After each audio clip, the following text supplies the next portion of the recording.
The government doesn't want them in expensive hotels. Many local people don't want them in their town. So where should we put the tens of thousands of asylum seekers already here in the country?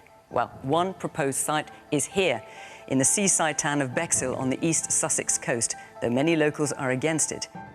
The audience here also want to talk about sewage in our rivers and seas and why they still don't know who should get their vote at the next election.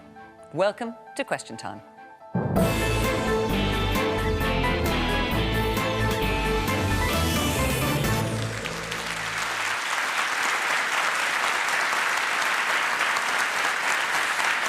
On tonight's panel from the government, Helen Whately is a health minister with special responsibility for social care. It's her second stint in the role, having served in that position during the COVID pandemic. From Labour, Thangam Debbonaire is shadow leader of the House of Commons. The MP for Bristol West, who's also a trained classical cellist, was previously shadow for Brexit and then housing, and has also written 2 books about domestic violence. Retired vicar does the Reverend Richard Coles's career no justice. Leaving his duties as Anglican priest last year has given him more time for his writing, broadcasting, being Chancellor at Northampton University and a Fellow at King's College London. Oh, and he was once half of the 80s duo, the Communards. From former Communard to self-styled luxury communist, Ash Sarkar is a contributing editor at the left-wing Novara Media website. She's writing a book about the culture wars, and we might find out what luxury communism is later on. And the award-winning broadcaster and journalist Nick Ferrari hosts the breakfast show on the radio station LBC. He also writes a weekly column for the Sunday Express.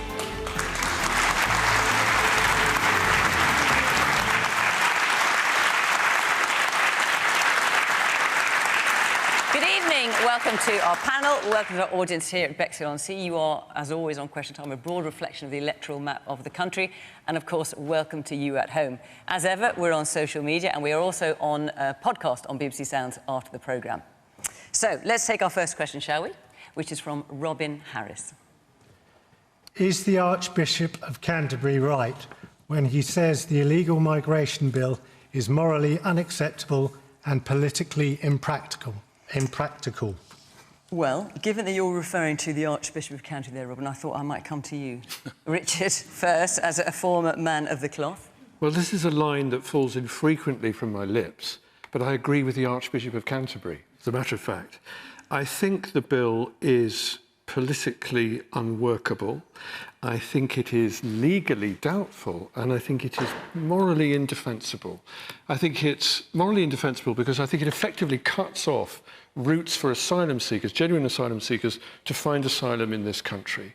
I think and I think the real problem here, everybody says we must do absolutely everything we can to stop the terrible journeys on small boats landing on this coast on which I live. And that's absolutely right. But I think the way to do that is to go after people traffickers.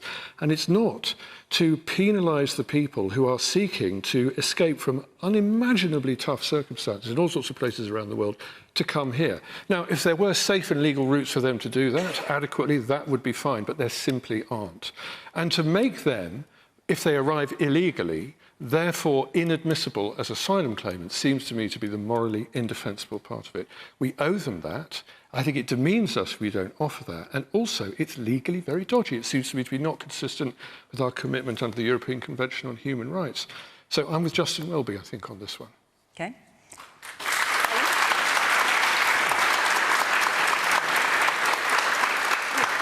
Well, I'm going to disagree with Reverend Richard. I'm also going to disagree with the Archbishop on this. Actually, the thing that I think is morally wrong is the status quo. The thing that I think is morally wrong is thousands of people risking their lives and paying people smugglers to come to the UK, not only putting their own lives at risk and money into organised crime, but also making it harder for us to do what we really want to do, which is offer asylum to people who really need it. So what we need to do is stop that route. We've got to stop the boats coming here. We've got to make that model for the people smugglers no longer be economically viable, stop the pull here. So we've got to do this to stop the boats, and then that means that we can do the thing that we really want to do, and we already do as a nation, we should be proud of. We've already welcomed 500,000 people to come here to seek asylum over the last, since 2015. So we do that as a nation. That's what we want to be able to do in a compassionate way. Helen, we've got to stop the boats in order to be able to do that. But we've made it harder, Helen. We've made it harder. We take, I think, 1% of the refugees who are in the world looking for asylum. Other countries do much better than we do. 0.2% of the population of this country are refugees or asylum seekers. We're not talking big numbers here. So why do we make it so much more difficult? Why are we making people unable to even apply for asylum if they arrive by that route when there is no other safe and appropriate and adequate route for them to do it? We make it harder, not easier. Well, actually, what I think 500,000 people coming here since 2015 is a large number. The other thing which we're part of is a UN scheme, and the UN finds people who are most vulnerable and helps us provide asylum to those people. And actually, in the world, the UN has told the BBC that at the moment the UK is only taking people from Afghanistan. We have the fourth highest numbers. Well, through the scheme to the UN, we have the fourth highest number of any country in the world in the number of people that we take through that scheme. So I would say, and if you look what we did for Ukrainians, people opening up their homes to welcome Ukrainians, I would say we really are a generous country on offering asylum. But at the moment, one of the problems with the traffic in small boats is people who can afford to pay those people smugglers and, very sadly, giving that money to the people smugglers. That's an awful thing and risking their lives. That's the way that they're coming here. That is what we've got to stop. And I just think it is morally wrong to allow that to continue. I can tell you all want to come in. I'm just going to go to the audience and I'll come to you. The man at the very back. Thank you. If the resettlement schemes are the only way to legally apply for asylum from outside of the UK, and the Home Office admitted there's no other way to apply from outside of the UK, then you're automatically criminalising anyone from anywhere else in the world by forcing them to try and come across illegally because there's no other way for them to get asylum. OK. I'm going to come back to you, Helen Austin. We're going to get round to a bit more of the audience. Yes, there's a woman. Yes, you had your hand up there. Yes. Hi there. Yeah, I was just about to say the rhetoric is just so awful. I remember, this country being somewhere where we welcomed our immigrants, we welcomed them whatever way they came in, and, there's no Sudanese safe route, and look what's going on over there. What are the future plans? It's not just about stopping the boats. I'm so bored of listening to that rhetoric. But actually, what are we going to do when immigration does happen and people do come across? Do you know what they're going to do? They're going to go underground. And that's really sad. Those people aren't going to get the help that they need and become part of our inclusive society. So, yeah, I think you need a rethink on this one. Stopping the boats isn't working. All right, the man next to you. I agree with Helen. The status quo has got to be evened out. It is morally wrong what the government are trying to do. However, it's morally wrong that people can travel through several countries and then pay criminals to get a lift across the channel. OK, Thangam. I agree with the Archbishop of Canterbury when he says it's morally unacceptable and politically impractical, this bill.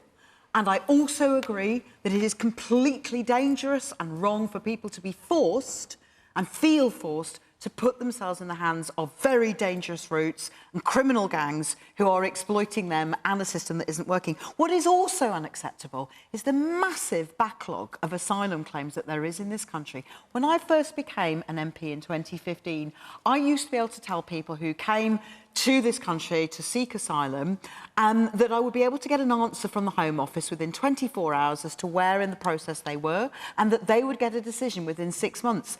That's gone. We have people who are in hotels or barges or wherever at the expense of the British taxpayer, costing nearly £6 million every single day, not because of the boats, but because of the backlogs. And this bill will just make that backlog even bigger, because we will no longer be able... if people arrive from Khartoum or from Sudan or from Ukraine if they don't have their documents, or Afghanistan if they haven't been able to find a safe and legal route to this country. If they're coming to join a relative here and they don't have the right documents, they will be deemed not only illegal now but forever, but we won't be able to send them back. So they will simply be stuck in limbo. Now, that's not good for anyone. Whatever side of the debate you're on, nobody wants people to have to cross this channel in small boats. It's dangerous and it's illegal and it's wrong. However, we have to have a better way of dealing with this crisis, dealing with the backlog, tackling the criminal gangs, admitting that the Rwanda experiment has gone horribly wrong, because it's obviously not working and it's not deterring anybody, and dealing with the problem upstream by making safe and legal routes actually work. So the Labour leader, following the local election results, has been making much play about how Labour is now a government in waiting. Yes. Should this illegal migration bill pass before the next general election, would Labour repeal it? I'm assuming they would, given your rhetoric. We voted against it. We've tried to amend it. We oppose it vehemently. Would you repeal it? We will have, after 14 years of Tory governments, a whole list of things we'd like to undo. We'll also have a whole long list of things that the people of this country have asked us to do. Just to be clear, you're not committing to repealing. As Shadow Leader of the House of Commons, it would be irresponsible for me, as a government minister in waiting, to make a promise about when we will be able to timetable each and every single thing that we want to undo. But we have to undo the part of that law which makes it unworkable for a future Mo Farah to get to this country and actually become a British citizen, and that's where we would start. Ash. I want to talk a bit more about what this bill does. What this bill does is that it will treat anybody who comes here but on a small boat, which includes people from Syria, from Afghanistan, from Libya, from Sudan, from Eritrea. It will treat all of those people blanketly as criminals. So people who have been raped, people who have been tortured, people who are fleeing persecution. What the bill also does is that it removes protections for pregnant women. The current limit in place is that they can only be detained for 72 hours. It will remove those limits. So some of those victims of persecution and war and rape who are pregnant, who find themselves in this country at last, it should be a safe haven, could find themselves facing the prospect of giving birth in what is effectively a glorified camp or prison. And that's not who we are as a country. That's not the best we can do for people who are fleeing the Taliban, or who are fleeing Syrian prisons, or who are fleeing persecution in Iran. And that's why I object so strongly when you use these words like generosity to talk about things like having a glorified prison ship or refurbishing a prison just around the corner from here in order to detain people who are fleeing some of the most unimaginable circumstances possible. No government does that because they think it's morally good. No government does that because they think it's particularly efficient or effective. You're doing it because you've committed yourself to this nastiness Olympics because you want a pat on the back from the Daily Mail. And the human cost of that is obscene. No, it's not true. It's not true. I'm going to give you a good chance to respond. I'm just going to get round. And what you're referring to, Ash, in terms of the former prisoner here is called North Eye. I think a lot of you will be familiar with which is a former prison. Have I got that right?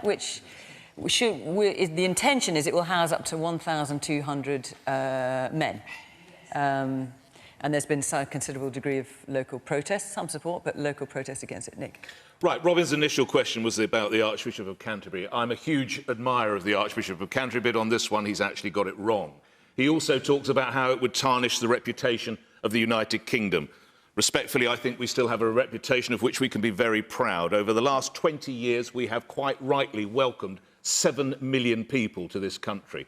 This year, it looks at around 85,000 individuals will try and cross the Channel. Net migration into this country could be somewhere in the region of 500,000 people, many of whom have paid vile people traffickers to get here. Yeah, but the vast majority of that, Nick, is legal migration. Absolutely. If that is not a case where we need to be morally responsible, then I don't know what is. And the reality is that a show like this comes into town, we meet you great people, and then you are left with the situation of what I think Ash has already mentioned, which is the North Eye camp up the road, which I read in the local newspaper is riddled with asbestos, was nearly burnt to the ground, and would pose a real problem. This cannot be. Where else are you going to house these people? This will be visited on people here. It will be visited on people in Weymouth, in Ramsgate, and everywhere else, until the Home Office, absolutely right, sorts itself out.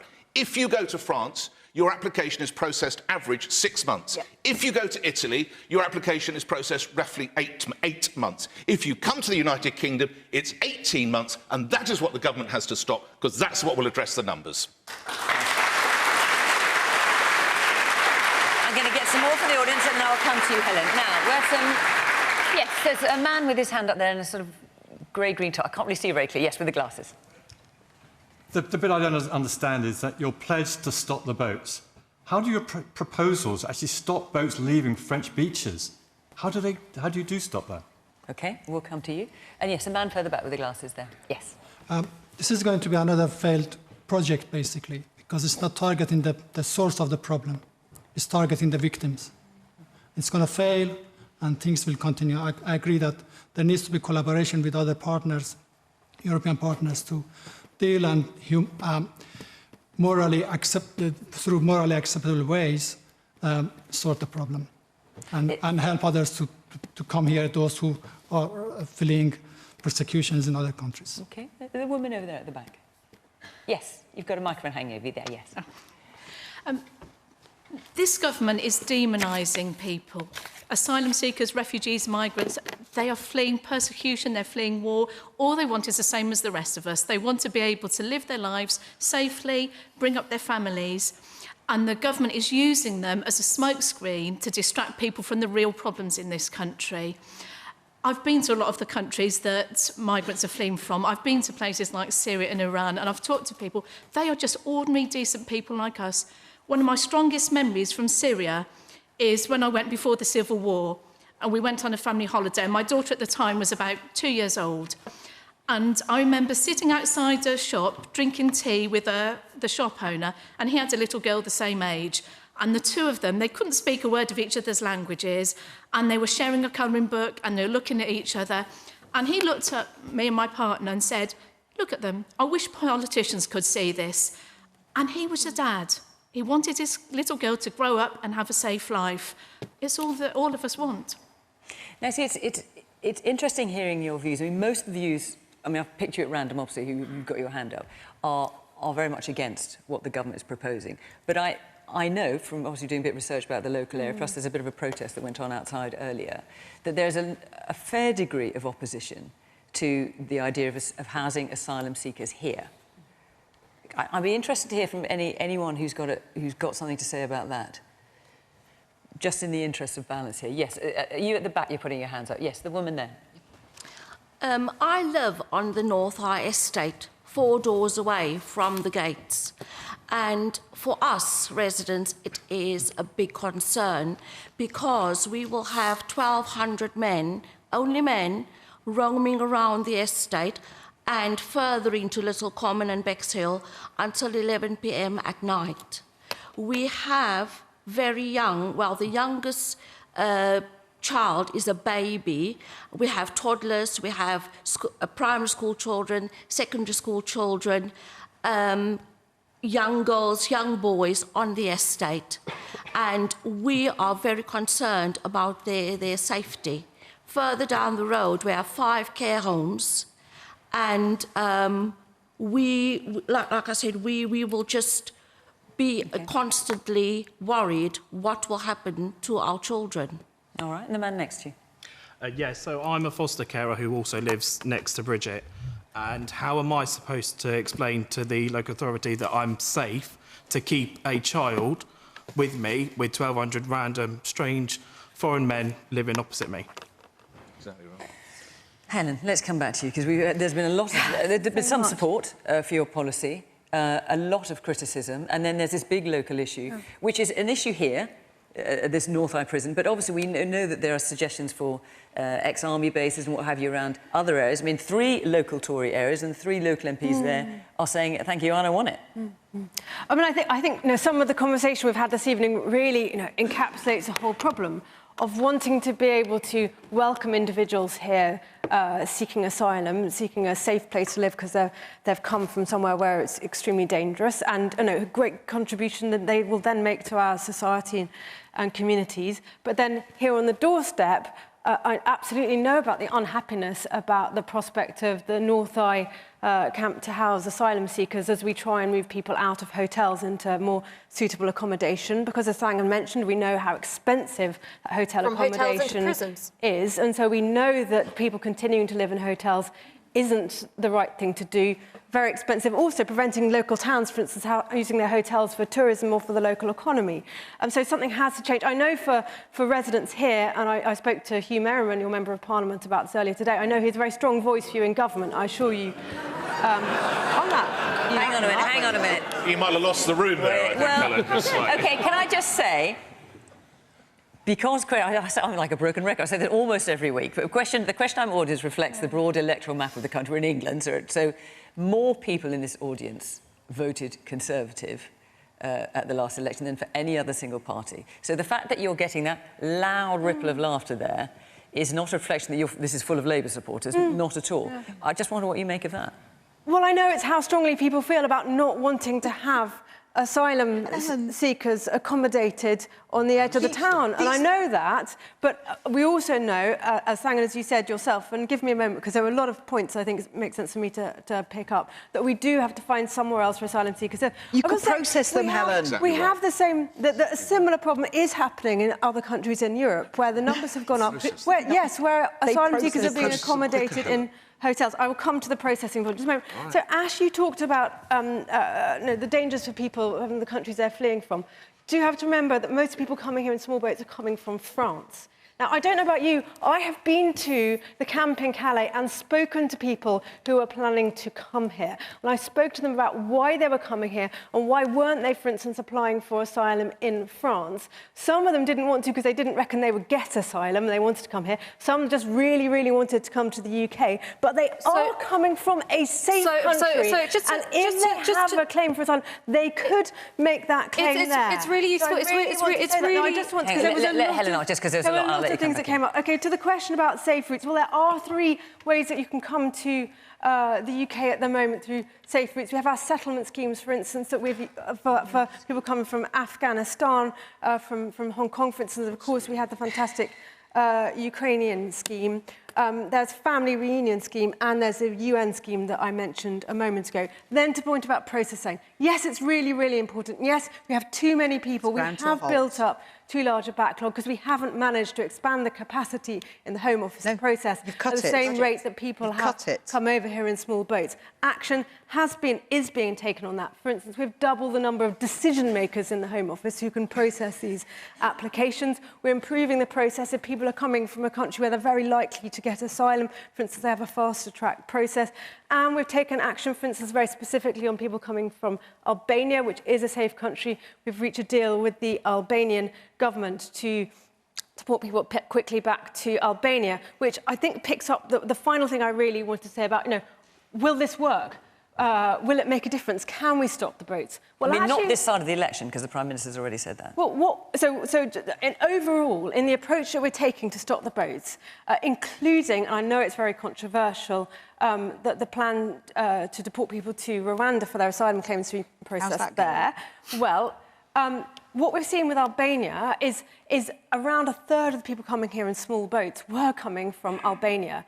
Now that's fallen to about 2%. And what's happened is people from Albania know that actually they will be on a plane back to Albania if they come here. So they're no longer coming here because they know it's no longer a viable route to come to the UK. That's what we've got to do. We've got to stop the viable routes, and then we can focus on the safe routes for people who are really bona fide asylum seekers to be the welcoming country that we want to be. May I jump in here? Just very quickly. I'm going to move on, take another question in a moment.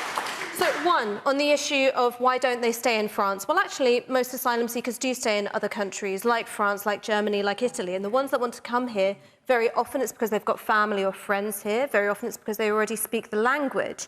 And if your point is that refugees should always stay in their first safe country, we would never take anyone because we're an island, all right? It's not a fair or efficient system. The other point that I would like to make is that this idea that what you do is you create things, you know, you make conditions as nasty as possible and then you provide safe alternative routes. That's the opposite way around. What you've done is then you're treating everybody like a criminal. You're forcing refugees into some really horrible situations. Then we go, OK, well, at some later date, we'll sort it out. No, you should establish the safe and legal routes first, because there are people who are stuck in limbo. There are people who are really afraid that they're going to be detained in a prison for God knows how long, and they've just fled a country where they were going to be persecuted and tortured in one. It sounds so kind, but we have to, on the one hand, yes, have safe routes here, but we just cannot keep going with the status quo. But you're in charge of the status quo. You cut the budgets, you create an expensive problem, and now you're saying... So it is a relatively recent phenomenon, people coming here in small boats. And who's been in government recently? It's a new business model that has been developed of people coming here in small boats. Because you cut off the safe legal routes. That's what we have to stop. Because you cut off the safe legal routes. That's a fact. We haven't cut off the safe legal routes. Yes, you have. How is someone from Eritrea supposed to get here? Almost half a million people have had the opportunity to come here for asylum in the last few years. That's not cutting off the safe and legal. This is illuminating, but I've got a hell of a lot of people out there who want to get their hands up. Let's take 2 more points, then I must move on, because otherwise I won't do justice to your other question. Yes, a woman here in the front in the snazzy glasses. 2 points, really. One, what has happened to all the money that we give to France to stop the boats from coming in the first place? And secondly, specifically to do with North Eye, somebody said to me once that Eastbourne was full of old people and their parents live in Bexhill. So an influx of 120,000 young men will completely alter the demographics of Bexhill. 1,200? 1,000, yes, 1,200 young men. OK. So what do they do here? And the man there. Yes. One of the justifications that's been given is it's to free up hotel accommodation. Now, looking at the numbers, North Eye's going to take 1,200 people, but I think the numbers last year was 48,000 in total coming over. So North Eye's full within 2 weeks. How are they going to address the problem for the other 50 weeks of the year? Clearing the backlog. Yeah. Just a minute or two, because I'm never going to... One of the very important things is that it's for people who are already here, and we have to, as I've mentioned, we have to be processing, and we are working on processing their claims more quickly. But obviously that's being added to very every week, important. The question about, about France, we're, for instance, working with France on increasing the patrols of beaches to stop the small boats leaving, and working with France on their plans for a detention centre. So there's a couple of things that the funding is going in. But clearly, I mean, as the gentleman over there was just saying about the numbers, that's one reason why not only do we need to process more quickly as we are working on, but also we have got to stop the flow of new arrivals here. You've made that point. I'm going to move on, because there's other questions you wanted to discuss tonight. Before I do, I just want to say that next week we're in Fort William, lovely Fort William in the Western Highlands, and the week after that, Question Time is in Gravesend in Kent. So if you'd like to come to either of those programmes, go to the Question Time website. The address is here, and you can see directly how to apply, and we would love to see you. So Fort William and then Gravesend. OK, our next question is from Julie Kay. Why are water companies, such as Southern Water, allowed to disperse raw sewage into the sea, causing considerable environmental damage? So, Julie, you mentioned Southern Water, which is a local water company. It's an issue with water companies all around the United Kingdom, I might say. Thangam. Well, I think we have to look at the government.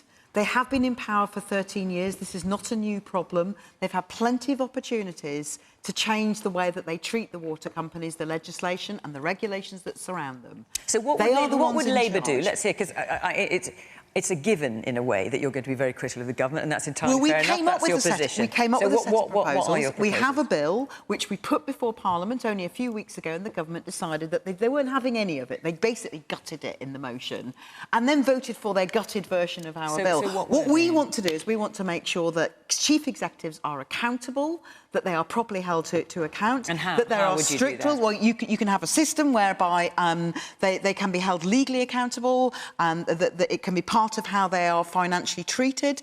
We also need rules that are actually made to stick. We need enforcement, and this indicates a bigger problem, which relates in a way to the previous question. The government is failing to get the basics right. If they can't get the regulation of water companies or of asylum system, on all the basics of what make up our country, why are even still here? Because they don't seem to even want to sort this situation out. It's been a problem for some years now. They have been warned. I don't want to hear that it's because of the COVID.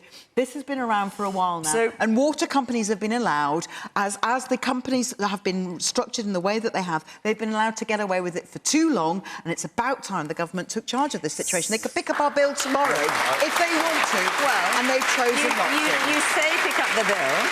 And also, I will come to Helen on this. So a parliamentary committee came up with a figure of £50 billion over a number of decades to rebuild our Victorian sewage system in such a way as to stop these outflows of untreated sewage altogether. Is that realistically something that the Labour government could pay for? The water companies are private companies. They're the ones who are responsible for it. That's what I'm talking about, accountability of chief executives. You'd expect them to find that money? I expect them to take care of our water supplies. They charge us for the water. Okay. They are supposed to provide us with a service. What are they doing? I can solve this at a stroke, and let me tell you how we do it. The water company bosses are paid an average of around £1 million a year. Between the 22 or 23 of them, they bank £25 million. The profits that they make are eye-watering. The fines that are levied by the government are almost built into the business model. They don't actually care because they're making so much money. Meanwhile, people in Bexhill and Eastbourne are out there swimming in a word I won't even use, and you can't water your hydrangeas. This is the way we solve it, and it's very simple. When the government wants to, they can bring in a law overnight, like the Public Order Act, which saw 6 people with a load of banners and some rubber bands arrested and thrown in jail. This is the law that needs to come in. Any chief executive who continually allows his or her company to put raw sewage into the water, let's get this law enacted straight away, will go to jail for 5 years for corporate...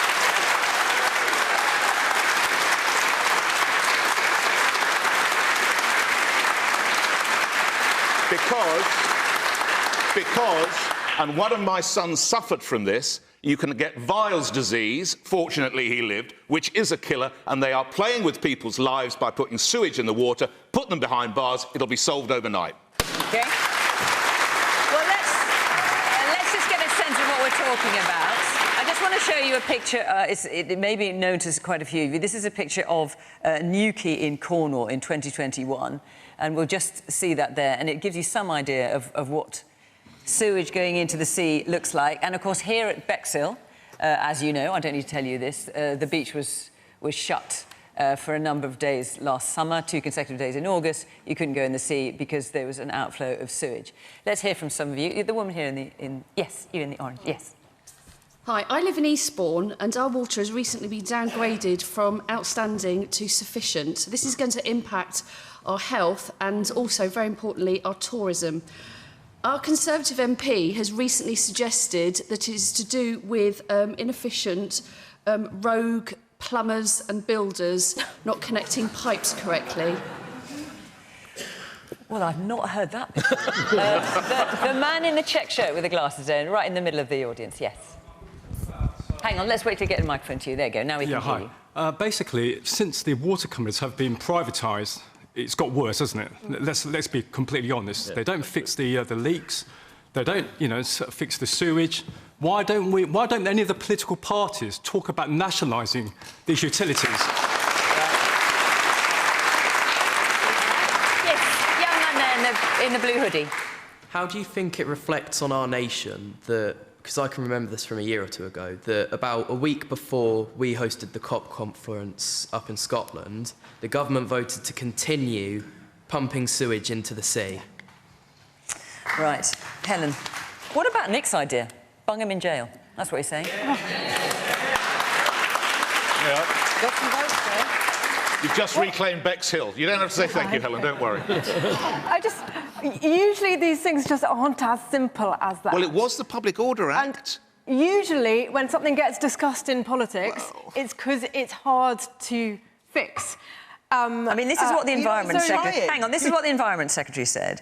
Those who pledge to end the problem are either detached from reality or being definitively dishonest with the public. Do you share that view? Well, it's not easy. We have a huge infrastructure. As you mentioned, it's Victorian. It will take time and money to improve. So you can't just do it tomorrow. You can't just switch it off. Is it not embarrassing to sit in front of these people and go, my government can't improve your lives in any way? Let Helen answer. That's not what I said. It's essentially what it is. You're saying that... Helen, let Helen...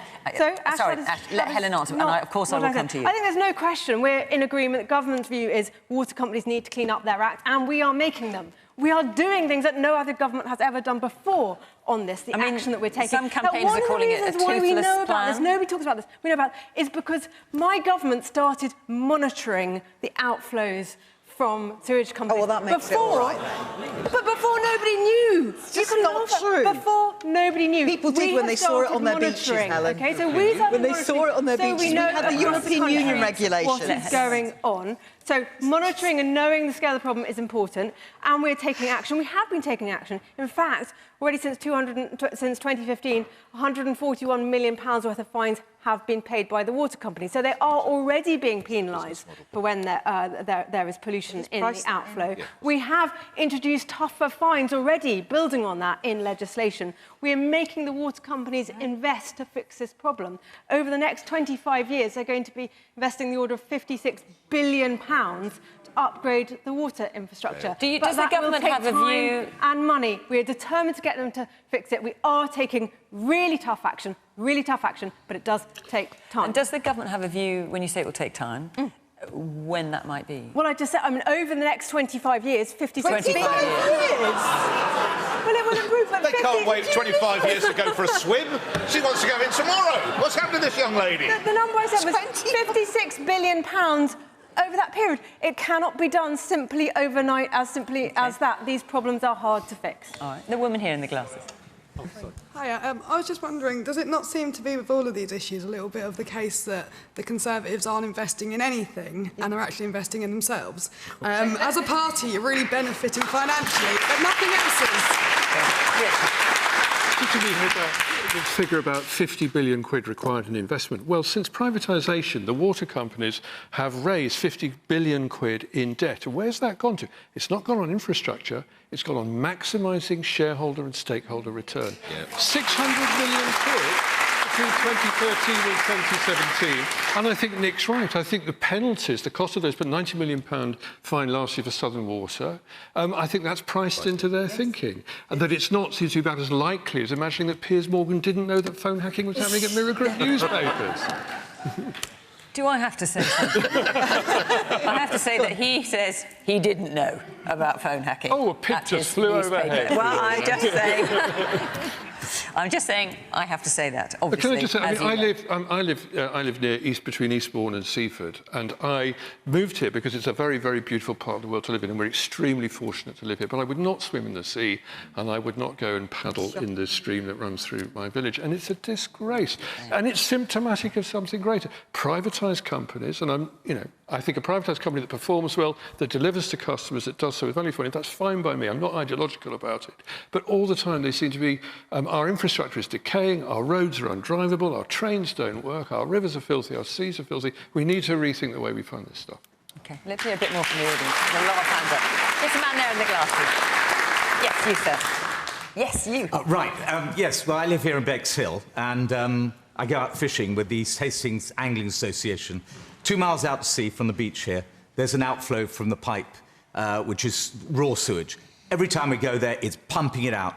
It's being swept in here. People no longer swim. There used to be loads of swimmers along the seafront here. Now they're not. Well, some do, because I bumped into 3 of them. Well, yeah, looking very chilly as they just got out this morning. Well, they're the Bexhill plungers. But here's the point. Every single one of us who owns a house or property has to pay for fresh water and also for wastewater. Now, so long as this sewage is still being pumped into our sea, I say we should be legally allowed to withhold the money for the wastewater. That's a good idea. That's a good idea. Like that. So, privatised water companies paid out £1.4 billion in shareholder dividends last year, and 20%. And that's analysis by the Financial Times. And that's analysis from the FT. And 20% of your water bill is going towards shareholder profits and managing the debt for those privatised companies. Does that seem like a good use of your money? Do you feel you're getting good value for your money? Would you rather that money was going into fixing the infrastructure? Yes. While these companies remain in private hands, there's no incentive for them to do it. There is simply no incentive. So Southern Water is mostly owned by an Australian investment firm, and it's partially owned by the American mega bank JP Morgan. So your water bills are going towards making foreign corporations rich, and because they are so fabulously rich, they can just eat up whatever fine the government decides to levy them with. And while it would be very satisfying to see some of these CEOs in jail, and I would love it personally, what I fear is that the incentive hasn't gone away, which is you underinvest in the infrastructure, you let it crumble because, you know, you don't live there. You live in Manhattan or somewhere gorgeous. You don't have to worry about the sea in Bexhill. And instead, the incentive is to extract money from the system that could go towards fixing infrastructure, and you put it towards shareholder dividends. It makes financial sense at this point to bring this industry back into state control so all of the money can go towards fixing the problems. And of course, the Tories don't really want to do that. They only nationalise things at the last possible minute, as they have with the Trans-Pennine Express. But what confuses me is that Labour aren't committing to it either, when it would save so much public money. And it would mean that these problems would get fixed because you guys would be democratically accountable. You're not in Australia. You're not in Wall Street. You're right here where we can see you. Why not nationalise it? I mean, the Keir Starmer's manifesto pledged to nationalise plenty of things. Why not that? We rejoiced today when the Tories finally worked out that actually taking the railways back into public ownership but answer Ash's was important. question. In relation to water, we would have to pay the current owners. This is not a public company. I regretted that bitterly. I did not want the water companies to be sold off in the first place. But where we are at the moment is they do legally own to private companies. They belong to private companies. No, but we know that. Ash's point is, why not nationalise them? Would Labour nationalise them? That's the question she's asking. Because the cost of repaying them is astronomical. And I don't want to spend taxpayers' money on that when I know that taxpayers are telling me that they want the money spending on our hospitals, on our schools, on our potholes, as we discussed earlier before the show when we were chatting. I think it is really, really important that we're clear. Privatising the water companies would cost money. Nationalising the water companies would cost money. Bringing the railways back into national ownership is simply a matter of waiting for their tender to come up and then taking it back. Or, as the government has finally done today, saying, up with this we will no longer put. I don't want to spend taxpayers' money on water companies, on water company shareholders, when I could spend it on schools. And that's where I want your money to go, because I know that you work hard for it and there's not a lot of it going round at the moment. And when we spend your money, we do so on your behalf. And we can't just spend it on everything that we would like to. We need to spend it on the priorities you have. We hear you. We hear you. I'm going to take another question. Was that kind of... I know, especially because the sea is just there, isn't it? Or is it just there? I can't quite remember. You could talk about this all night. But you also want to talk about the following. So let's hear from Yvette Yates. Following the recent English local election results, have the Conservatives had a bit of a reality check? Right, so I'm just trying to work out where you are coming from with that question. So can I ask you, how did you vote in 2019? Conservatives. You voted Conservative. And how did you vote at the local election? Well, we only had two candidates to choose from. One was an independent and one was a Conservative. And I voted independent because they were the only ones that made an effort to come round, even though it was just a leaflet through the door. But at least they made an effort. The Conservatives didn't hear a thing from them. So you went from Conservative in 2019 to Independent last week. And have you decided... I mean, your question's about will the local election results inform the general election result. Have you decided how you'll vote, presumably next year? That's when we're expecting I have no idea at this stage. No idea. OK. Helen, have the Conservatives had a bit of a reality check? I mean, it's interesting I mean, Yvette, you are, a survey of one there, but that's what Yvette had to say. I mean, I know that the local election results were really hard for us as a party, and we lost many hard-working councillors. I'm very sorry to hear that you didn't hear from a Conservative councillor in your area. The thing I know, sitting here as a government minister, is recognising, and I know people hate me for saying this, but we have gone through difficult times, clearly, with the pandemic, with the war in Ukraine and inflation. I know you've grown, but it's hard times. What we have to do is make sure we deliver for you, for the public. We know we've got to do the things that we've said we will do. That's why the Prime Minister set out those 5 very clear priorities, why he said we're going to halve inflation, grow the economy, reduce the debt, cut waiting lists, stop the votes. 5 really clear things which we want to make sure that we deliver for you so that you know we're a government that does what we say, and we know we need to do that for you. I think before I come around the panel, I just want to try something. I mean, Yvette's question is about will how people vote in the local election determine how they vote in the general election. So can you put your hands up? Just everyone put their hands down for a second. Can you put your hand up if you intend to vote for the same party in the general election as you did in last week's local elections? OK, so a fair few, I think, is what we're seeing. If you put your hands down, who doesn't think that, who thinks they might vote differently, or who just hasn't made up their mind yet? Whoa. Gosh. A lot more, I think that's fair to say. And actually, I mean, I said earlier that more people in this audience voted Conservative than any other single party. They're not the majority, but than any other single party. But we have a lot of undecideds here tonight. We are very careful how we select our audience, as you know, because you've all been through it, to reflect the electoral map of the country. But a lot of undecideds here tonight. Thangam. Well, the question was, have they had a reality check? I don't know. It doesn't sound like it to me. But they should have done. They should have done, because before the local elections, they were putting out figures of we might lose 1,000 seats in a sort of expectation management style. Well, they managed to keep that pledge. In fact, they managed to exceed it. I believe they lost 1,060-odd seats.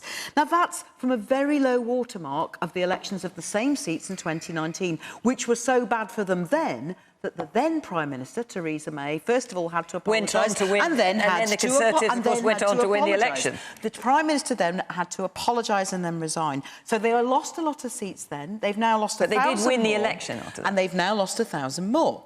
And we are now the largest party in local government, the Labour Party.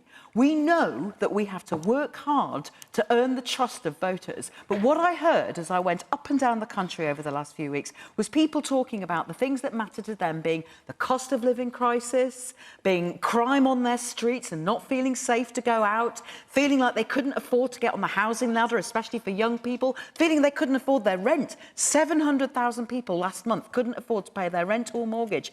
And what I heard from the Conservatives in the last 6 weeks was not a word on the cost of living crisis or the potential that local authorities have to help with that. Now, Keir Starmer, this week, as soon as the local election results were done, got in the new Labour council leaders on Tuesday, and they have all pledged to come up with a cost of living plan over the next 100 days. So if you are living in a Labour council, that's part of what you're going to get now. We would dearly love to be in government because there's so much more we could do to tackle those problems. But general election projections by Sky News and BBC News, for example, have Labour as the largest party, but not with enough seats. And that we've got to work hard. Government. We've got to work hard, but I would also say that we're confident of being able to make greater gains in Scotland and Wales and London, which were not factored in. I remember terrible results in the local elections for the Tories in 1997. And, of course, that gave a great impetus for Labour to come up with a big, bold plan, and that was great. But I think Labour's got a problem now, Thang. I mean, it's not the same. I think Labour on 35 points. I think it was 43 points in 97. So I think the reality is we're looking at a hung parliament, and that means we're looking at Labour negotiating its way into a set of relationships to form a government. Who's that going to be with? How are you going to manage the collapse of the Labour vote in Scotland? That's a very interesting question. It is a very interesting question, but there's a large number of independents that stand in... Yes, I'm answering it now. So there's a large number of independents that stand in council elections who do not stand in national elections. First of all, that's a large number of people. No, but that's Second not what it's... Richard's saying, if you're not going to be if you're not going to have a majority, who are you going to get into bed with? Well, the voters hate it when we do deals. The voters prefer to vote, and we intend to fight for every vote. Do you hate it when parties do deals? Yes, OK. But can I have the questions? They do. Are you going to be... Hang on, anticipating the result of a general election is really insulting to the voters. Let's let Richard carry on. The discussions you're having at the Parliamentary Party, NEC, whatever it is, are you thinking about something big and bold and exciting? Are you thinking about something that's a bit more modest that's going to enable you to broaden that base of support? We want to transform our country because we know what potential it has. We know what amazing people we have. We know what resources we have. And we know what challenges we have ahead of us. We will also make sure that we are spending people's money wisely because it's their money when they hand it over to us in taxes. And that is a difficult job to do, but we will work very hard to convince the people that they can trust us with their vote. And I hope that we're going to have a Labour majority government within a year. Nick. Right, well, as we've talked about uncontrolled immigration and swimming in sewage, we could probably all do with a bit of a laugh. Did you see yesterday that the Prime Minister Rishi Sunak refused to rule out forming a coalition government at the next election? Someone needs to tell him he has two hopes, Bob Hope and no hope. But coming back to Labour, and I absolutely endorse what Richard said, that was only, if you look at someone such as Professor Sir John Curtis, who is with the BBC, is the guru of pollsters. They have not done enough to get over the line. And ask yourself this. Apart from confiscating your firstborn, the Conservatives couldn't do anything more to be hated. There's nothing more they could possibly do. And yet Labour can still only struggle to a 9-point lead. My point being... Hold on, with respect. My point being that there is still time for the Conservatives. There is still time if they go for some conservative policies, i.e. cutting the biggest tax take in 70 years, putting in business incentivising taxes as well, helping businessmen and women grow their businesses. There is still time for the Conservatives to actually, maybe the last 5 minutes of the game, to do something. So it is absolutely, as Richard said, it is far but one. And if you go back to Tony Blair's time, prior to their landslide, they were 20-plus points ahead. This crowd currently are just 9, and they need to think on that. OK. I wonder if I'll come to you in a minute, of course. Given that there was such a big show of hands of people who are undecided, if you put all your hands down again, I don't normally do this, I promise. I'd like to hear from a couple of the undecided. Yes, you're in the blue shirt there, yes. So you're undecided. What would sway you one way or the other? Well, I think we need to hear more from Labour on what they're actually going to do. It's all very well giving it the good talk, but I completely agree with Nick. Currently, Labour's biggest positive is just how bad the Tories are. Well, it's very easy to knock them. All right, hang on.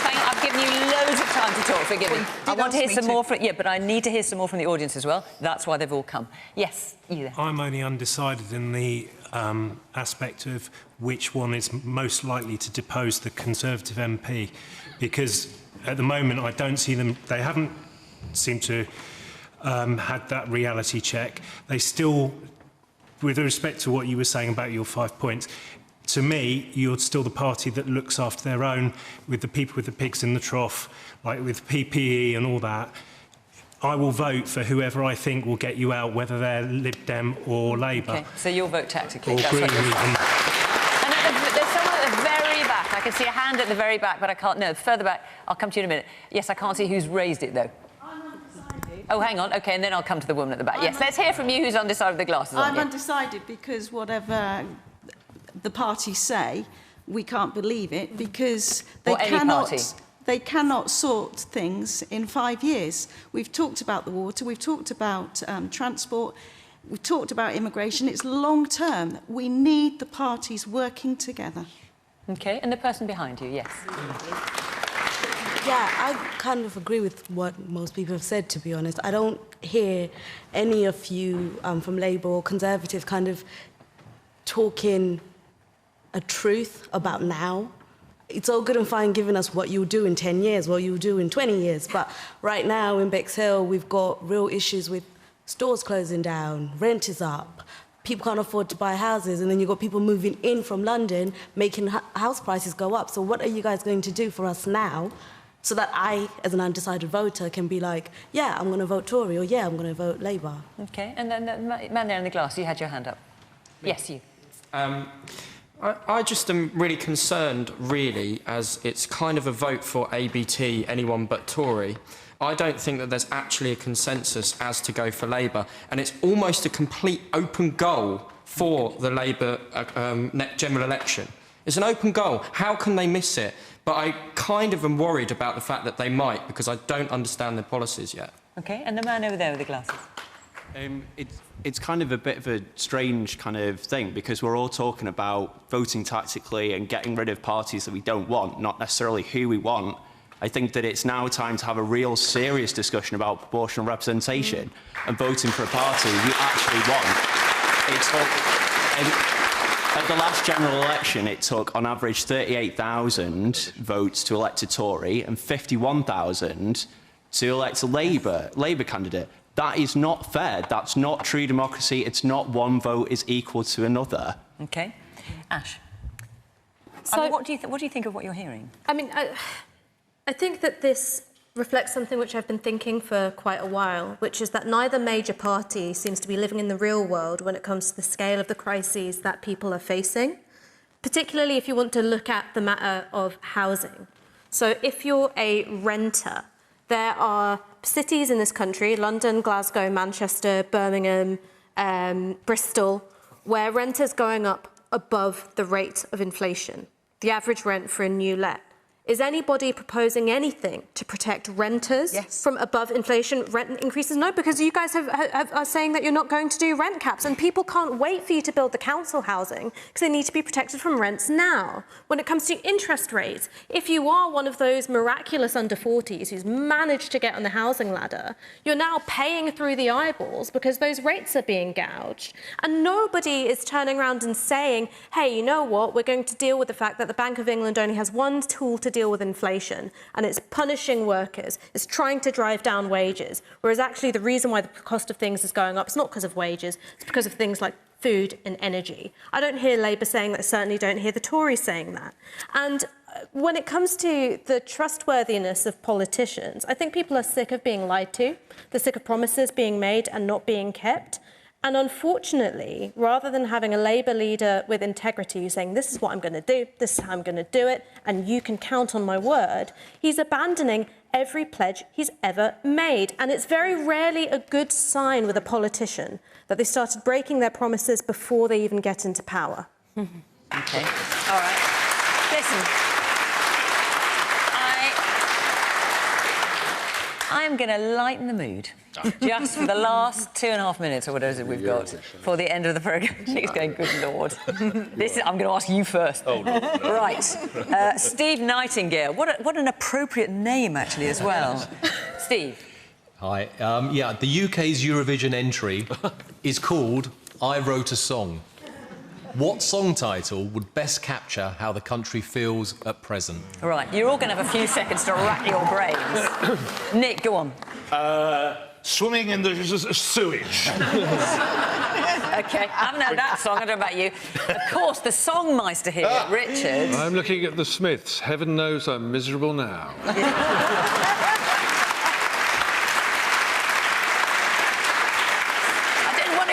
Songs is Breadline Britain. I wondered if you might say that, but maybe that's not how you're feeling right now. Don't leave it this way. Listen, any ideas from the audience? Obviously, great for research. I've made a whole list here, but no one wants to know what I think.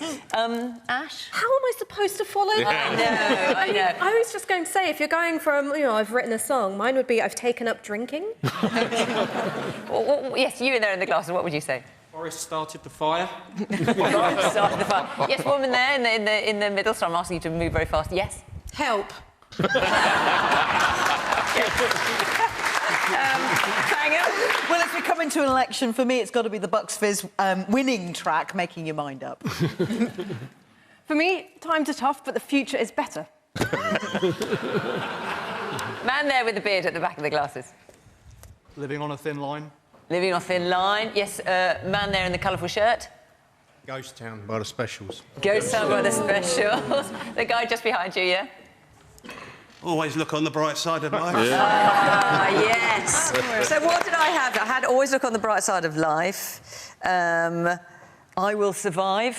Black Gloria Gaynor. The Winner Takes It All. We wondered about losing my religion, Richard, but we thought that probably wasn't... We can talk. We can talk about that. OK. Anyone else know that's all the takers for Eurovision? OK, well, good luck to the UK, I have to say, this weekend. Oh, that's it from us. Thank you very much indeed. Thanks very much for watching from our panel. Thank you for coming on this evening. From all of you from Bexhill-on-Sea, it was great to hear what you had to say. Thank you so much for coming along. And thank you very much to you at home for watching. Remember, of course, we're on social media and available after the programme in a podcast on BBC Sounds. From Question Time in Bexhill-on-Sea. Until next week, bye-bye.